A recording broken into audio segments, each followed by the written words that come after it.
Il faut qu'on passe à l'étape du dessus et puis montrer aussi à nos employeurs qu'on ne fait pas que brandir la menace de la discrimination, mais qu'on va vraiment aller au bout des choses.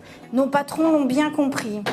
Ils ont sauté sur l'occasion pour proposer dans nos secteurs l'évaluation de l'activité syndicale des militants par l'employeur.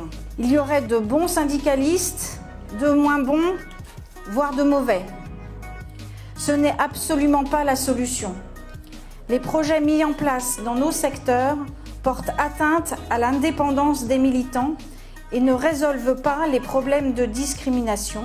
En ce qui concerne l'égalité professionnelle, la méthode Claire initialement construite pour les discriminations syndicales peut également être utilisée en matière de discrimination femmes-hommes. Je suis à l'origine d'une méthode qui permet d'agir sur le terrain judiciaire, mais même aussi qui peut être utilisée lors de négociations et qui permet de révéler, d'établir et de mesurer, de chiffrer les discriminations et leurs effets en vue d'une réparation intégrale des préjudices dans la durée. Cette méthodologie, elle a permis d'agir sur le terrain judiciaire, d'obtenir des réparations, mais bien évidemment, elle se décline aussi, elle peut être déclinée sur des outils de suivi qui permettraient justement d'avoir une vision, un observatoire des pratiques dans l'entreprise, et là on sait qu'il y a des résistances énormes, et aussi de passer sous d'autres formes de discrimination,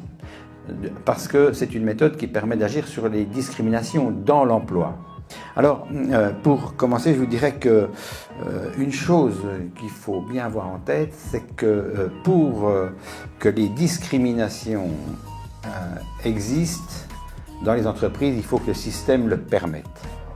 Et ce qui permet de pratiquer la discrimination dans les boîtes, eh bien, c'est ce qui a été érigé comme système de fonctionnement dans la gestion du personnel. Ce sont les systèmes de gestion individuelle du personnel qui sont en place dans les entreprises.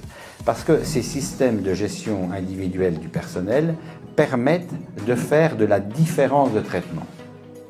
Parce que la différence de traitement entre les salariés est légale, si elle repose sur des critères objectifs, professionnels, vérifiables, contrôlables, précis et strictement professionnels. Si on a une différence de traitement discriminatoire, elle est par rapport à d'autres qui ne le sont pas.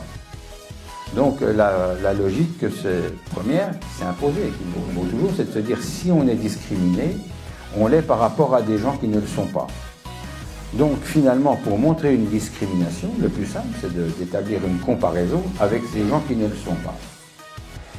Et l'autre étage de la fusée, c'est de se dire mais ces gens qui ne le sont pas, il faut qu'ils soient en situation comparable, parce qu'on ne peut comparer entre elles que des choses comparables. Ça fait très très longtemps que la CGT combat tout type de discrimination, pas seulement syndicale ou femmes-hommes, tout type de discrimination.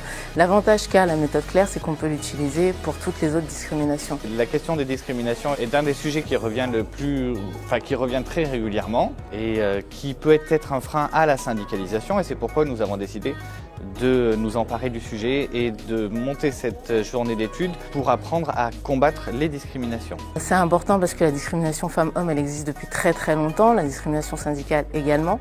Donc c'est important de le faire connaître, de savoir les moyens qui sont en place pour lutter contre. Et c'est important pour le renouvellement du syndicalisme.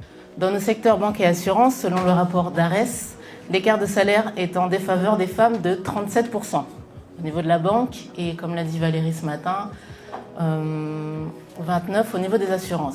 On fait partie de ces pays où on a trop de sources statistiques pour mesurer les écarts, là où dans d'autres États membres, on se plaint d'avoir une source, voire zéro. Et on est dans le cadre de l'Union européenne. Donc, c'est bien, sauf que trop de données tuent l'accès aux données. Je trouve qu'il est très important de faire des journée d'études sur les discriminations parce qu'il faut continuer, poursuivre tout le travail de sensibilisation, d'accès aux connaissances et de se battre, d'en faire un vrai enjeu syndical. Le sexisme tel qu'il est dans la loi, en fait, vous le trouvez à 2 endroits. Il y a la définition de l'agissement sexiste qui date de 2015 et l'outrage sexiste qui est très récent parce qu'il date de cette année. La définition du harcèlement sexuel, elle a changé en 2012. Donc c'est la nouvelle définition et avant, elle ne concernait que 2 personnes. En fait, le harcèlement, ça pouvait être que entre 2 individus.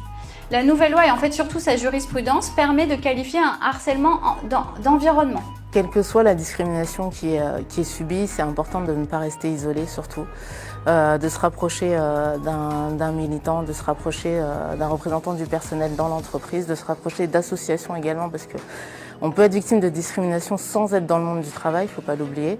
Donc ce qui est important, c'est surtout de ne pas rester isolé. Des moyens existent, des lois existent. Il y a plein de choses aujourd'hui qui existent et il faut se servir de ce qui existe justement pour lutter contre toute forme de discrimination.